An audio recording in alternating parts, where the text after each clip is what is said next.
சும்மா எப்போ கூப்பிட்டாலும் அவன்கிட்ட இதே பேசிட்டு இருக்கே. 18 வயசு வரைக்கும் லீகல் கார்டியன் எங்க அப்பா, அது எழுதி கொடுத்துருக்கு, ரெஜிஸ்டர் ஆயிடுச்சு கோர்ட்ல.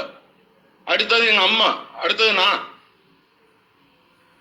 சும்மா அவனை போட்டு டார்ச்சர் பண்ணிட்டு இருக்க கூடாது. அவன் இப்பதான் கொஞ்சம் ஒழுங்கா இருக்கான். அதுல இருந்து வெளியே வந்து இப்பதான் கொஞ்சம் நல்லா படிச்சுட்டு இருக்கான். சும்மா நோண்டிட்டே இருந்தா நீ, அதாவது உங்ககிட்ட தான் கொடுக்க முடியாது. 18 வயசுக்கு அப்புறம் எல்லாத்தையும் பார்க்கலாம். சும்மா நோண்டிட்டே இருக்கக்கூடாது. சரி, அவங்க மேல ஒரு மரியாதை இருக்கு, காப்பாத்திக்காங்க. 10 மடங்கு பண்ண தெரியும் இங்கேயும். சும்மா ஒரு இதோடி போயிட்டே இருக்கணும். எவ்வளோ மெசேஜ் போட்டுட்டு டெலிட் பண்ணி பார்த்துட்டேன், ஒரு மரியாதையா பேசுவான்னு சொல்லிட்டு. ஆனா வந்து எப்படினாலும் இதை வந்து இதுக்கப்புறம் மரியாதையா பேச முடியாது. அதாவது உங்க அக்கா இறந்து ஒரு வாரத்துக்குள்ளால அவனுக்கு போன் பண்ணி ஜோயல்கிட்ட உங்க அக்கா நகைய காணலன்னு கேட்க பத்தல. இதுக்கு வேண்டியதான் உங்க மாலாக்கா எங்களை கார்டியனா போட்டிருக்கு. புரிஞ்சா? ஏன்னா இதை விட வந்து எதுவுமே கிடையாது. இதை விட எதுவுமே சொல்ல முடியாது. ஏதோ அவங்க வந்து கடைசி நேரத்துல அவங்களுக்கு தோணி இருக்கு, அதனாலதான் இந்த கார்டியனா எங்களை போட்டது. ஏன்னா ஒரு வாரத்துக்குள்ளாலே அவனை போன் பண்ணி உங்க நகை இல்ல, நீங்க எங்கெங்க போய் என்னென்ன வந்து எல்லாம் விசாரிச்சீங்கன்னு எல்லாம் எனக்கு தெரியும். அங்க ஒவ்வொரு இடத்துலயும், பேங்க்லயும், கேனரா பேங்க்லயும், கேனரா பேங்க் இல்ல ஐஓபிலையும் எல்லாத்துலயும் நீங்க பண்ணது எல்லாமே எனக்கு தெரியும். ஏன்னா இதுக்கு வேண்டிதான் எங்களை கார்டியனா போட்டது. அது வந்து உங்க நகை கிடையாது, அது வந்து உங்க அம்மா நகை கிடையாது, உங்க அப்பா நகை கிடையாது. அது மாலாக்காக்க நகை.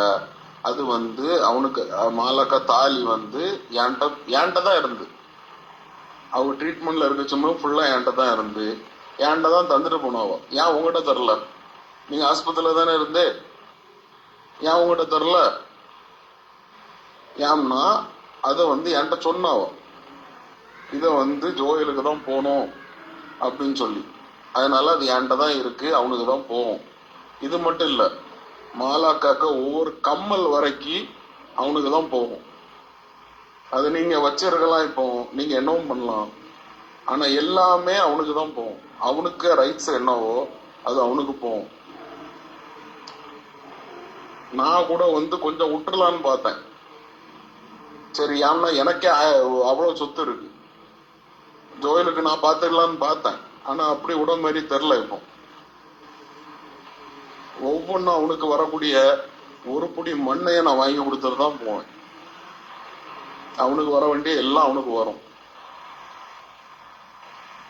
அது நான் வந்து எப்படி பண்ணுமோ லீகலா நான் பண்ணிக்கிட்டேன். ஏன்னா லீகல் கார்டியன் நாங்க தானே. எப்படி நான் அதை வந்து அவனுக்கு கொடுக்கணுமோ நான் கொடுத்துக்கிட்டேன். நோண்டி விட்டுட்டு நான் இனி விட மாட்டேன்.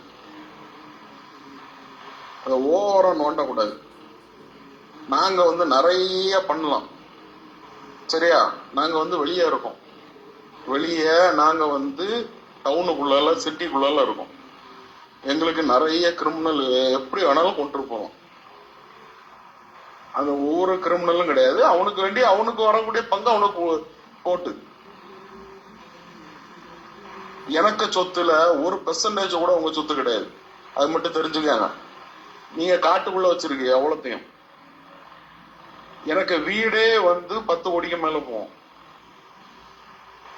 எனக்கு வந்து எனக்கு சொத்துல 1% கூட உங்க சொத்து கிடையாது. இது சொத்தை பத்தியே கிடையாது, பைசாவை பத்தியும் கிடையாது. நான் எல்லாத்தையும் விட்டுலாம் தான் இருந்தேன், ஆனா இனி விட மாட்டேன். நான் ஒண்ணுதான் உங்ககிட்ட சொல்றேன், என்னன்னா நீங்க வந்து ஜோயல நோன்னா நான் எங்க தாத்தா சொத்துக்கு வருவேன். சிம்பிளான விஷயம் தான். நான் இனி டெலிட் பண்ண போறது இல்லை, நிறைய போட்டு டெலிட் பண்ணியாச்சு. ஆனா வந்து இதுதான் உங்ககிட்ட சொல்ல, என்னன்னா உங்க அப்பா சம்பாதிச்சது கொஞ்சம் தான். நீங்க இப்ப அனுபவிச்சுட்டு இருக்கீல்ல, அது எல்லாமே பாதிக்கு பாதி இல்லை, எல்லாத்தையும் நாங்க அனலைஸ் பண்ணி அந்த பத்திரம் எல்லாம் நாங்க எதுக்கு வந்து பார்த்தோம்ல, எல்லாம் தெரியும். பெரியப்பாவும் சொல்லுவோம், உங்க அப்பா சம்பாதிச்சது கொஞ்சம் தான். நான் வந்து எனக்கு எங்க தாத்தா சொத்துல எனக்கு பங்கு இருக்கு. நான் இனி வந்து நான் கேஸ் போடுவேன். இப்ப நீங்க ஒரு வீட்டுல இருக்கேல்ல, அவனை கூப்பிடுவீங்கல்ல, இது வந்து உன் வீடு இல்ல அங்க வந்துருன்னு. அந்த வீட்டில் அந்த வீடு அது வந்து எனக்கு எங்க தாத்தா சொத்து. அது உங்க அப்பா சம்பாதிச்சது கிடையாது. நான் கேஸ் போடுவேன், நான் லீகல் நோட்டீஸ் அனுப்புவேன், நான் ஸ்டே வாங்குவேன்.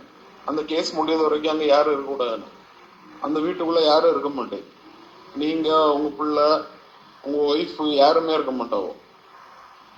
நீங்க வந்து நோண்டுனா நானும் நோண்டுவேன்.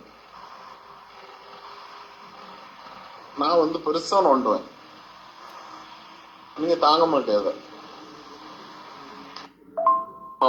எல்லாருக்கும் வந்து சாப்டர் முடிச்சு விடுவேன்.